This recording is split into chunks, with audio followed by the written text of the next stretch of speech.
Hi. Hello, everybody. So today, you guys are going to do the Blood Lab. And of course, this is the Blood Lab Coronavirus Edition.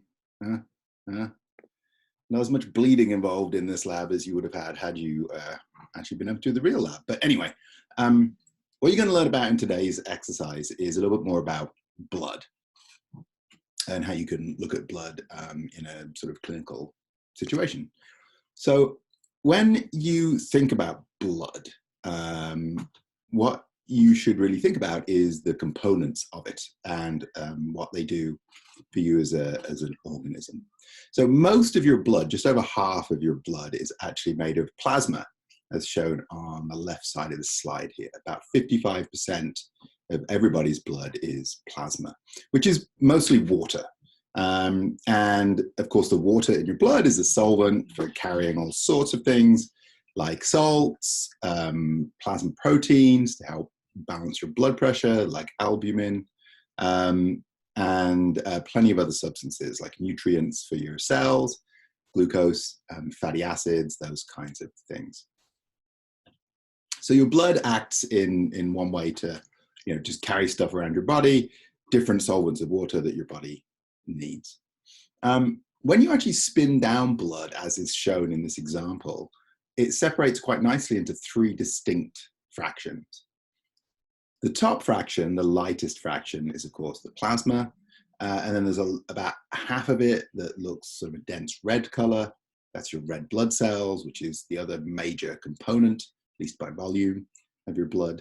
But sandwiched right between them is something called the buffy coat. This has nothing to do with vampire slaying properties. I guess it kind of does in a way. That's where your white blood cells hang out. So they are actually things that keep you safe from attack, at least from microorganisms, viruses. So when you look at the parts of your blood that are made of cells, that's actually called formed elements of your blood. And it's about 45% of your blood.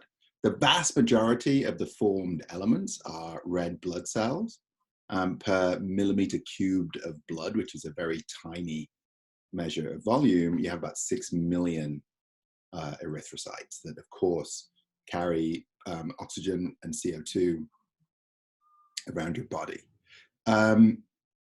The buffy coat, this very small amount of the formed elements, is made of 5 cell types, different white blood cells known as leukocytes down here.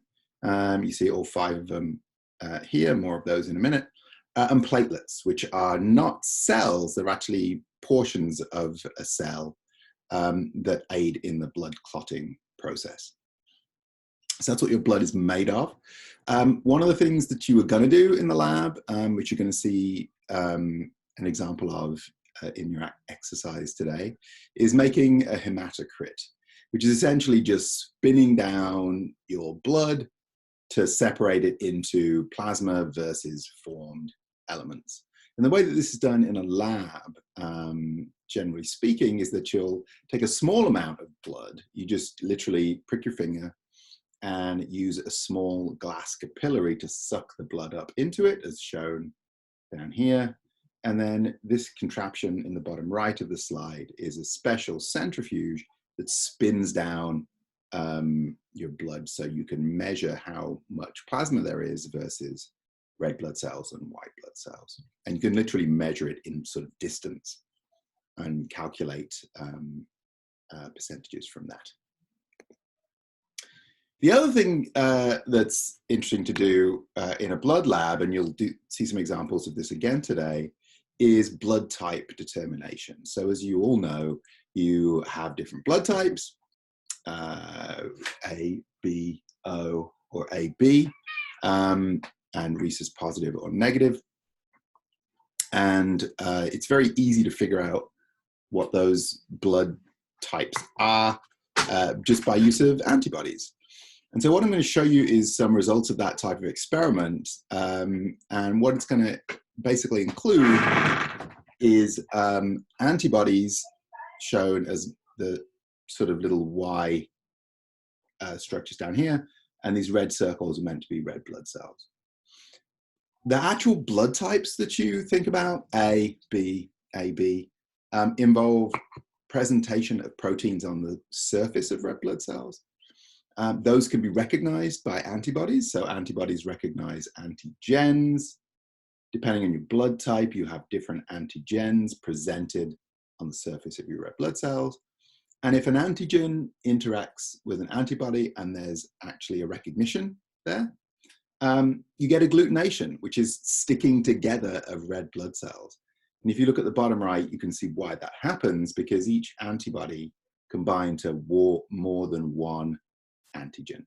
And so you end up getting an agglutination of red blood cells. And you can see that really easily just in a drop of blood on a piece of paper. And that's what's shown here. So here we see an example of somebody who's taken 3 drops of their blood, put it on a little piece of paper, and then they've added some antibodies to each drop of blood, anti-A to this drop of blood, anti-B antibody to the middle one, and anti-rhesus antibody to the one on the right. And what you see here is that you have clear agglutination of red blood cells from the use of an anti-A antibody and an anti-rhesus antibody. If you look at the anti-B result, you see that there's no agglutinated red blood cells. They haven't stuck together. They're all just hanging around, giving it a uniform appearance. So this person would have type A, and they would be rhesus positive, which would make this blood type A positive, which is actually my blood type. Don't know why I said that. It's not very interesting, but there you go. When you look at the ABO blood types and you think about how they act, if you are group A, as shown in the left-hand column here, you present group A antigens on the surface of your red blood cells. If you have that on your red blood cells, then in your plasma, there are actually antibodies against the B blood type, anti-B. Of course, you don't carry anti-A antibodies because you agglutinate your own red blood cells, but you do carry anti-B antibodies, which is why if you are group A, you cannot be transfused with group B blood, because your antibodies would attack it, would agglutinate, and you would start an immune reaction against your own or against the introduced red blood cell. Likewise, if you're group B, you carry anti-A antibodies in your blood. If you are group AB, you can't carry any antibodies in your blood because you don't want to react against those antibodies. And if you're group O, you actually have no antigens on your red blood cells at all, but you do carry both anti-A and anti-B antibodies in your blood. Now, because of these last 2 situations, if you are type AB, you carry no antibodies in your blood at all. You can accept blood from anybody. So you are the universal acceptor. If you are group O, you are called the universal donor because you have no antigens on your red blood cells at all. So you can donate your red blood cells to anybody who needs them. Remember, it's important to remember when you're thinking about this that it is true that someone with type O blood carries anti-A and anti-B antibodies in their plasma. Sometimes that's confusing for students because they think, well, if you transfuse that blood into somebody else, don't you introduce the anti-A and the anti-B antibodies? And the answer to that is yes, technically that's true. But generally, when people have blood transfusions, they don't get whole blood. They get mostly red blood cells. So the anti-A and anti-B antibodies are removed. And so you're fine. Okay, the rhesus system is just, so this is whether you're positive or negative. This is just another blood typing system that's very significant. And there's lots of antigens for the rhesus system, but by far the most significant is called the D antigen. And that is what people are referring to when they talk about whether you are AB positive or whether you're rhesus positive or rhesus negative. It's absence or presence of that D antigen on the surface of your red blood cells. Okay, so finally, a couple words about formed elements of the blood, which is, of course, all of the blood cells and the platelets shown in this table. I'm not going to talk about them too much, just to note a couple things on this table that's interesting.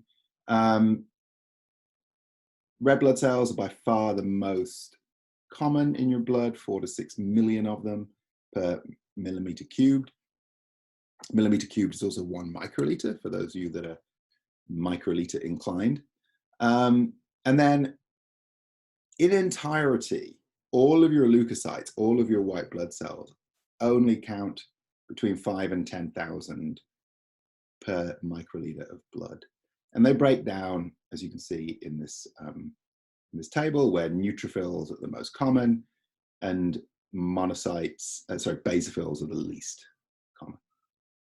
You can separate white blood cells into granulocytes because they have little granules when you stain them in their cytoplasm, and agranulocytes, that just means absence of granules. And they do different things, and you'll learn a little bit about this today. And last but not least, of course, are the platelets that are cell fragments that aid in the clotting of blood. Last slide I want to talk about today is, because you're going to talk about this a little bit in your lab today, all formed elements, so all cellular elements and platelets are derived from a single type of cell which resides in your bone marrow. And that's called a hemopoietic stem cell. Stem cells can make more of themselves and also make more of different cell types. And the hemopoietic stem cells are really important in your bone marrow because they literally make all of your blood cells. So this slide just shows you, so here is a hemopoietic stem cell, and this shows you the type of cells that it can become. So it can divide and become red blood cells, platelets, neutrophils, eosinophils, basophils, monocytes, lymphocytes. So it can make every red blood cell, including all of the granulocytes and all of the agranulocytes, in addition to platelets and red blood cells.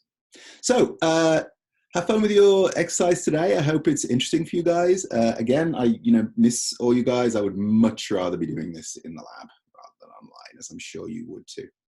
Well, hang in there, everybody, and yeah, have a good lab today. Thanks for listening.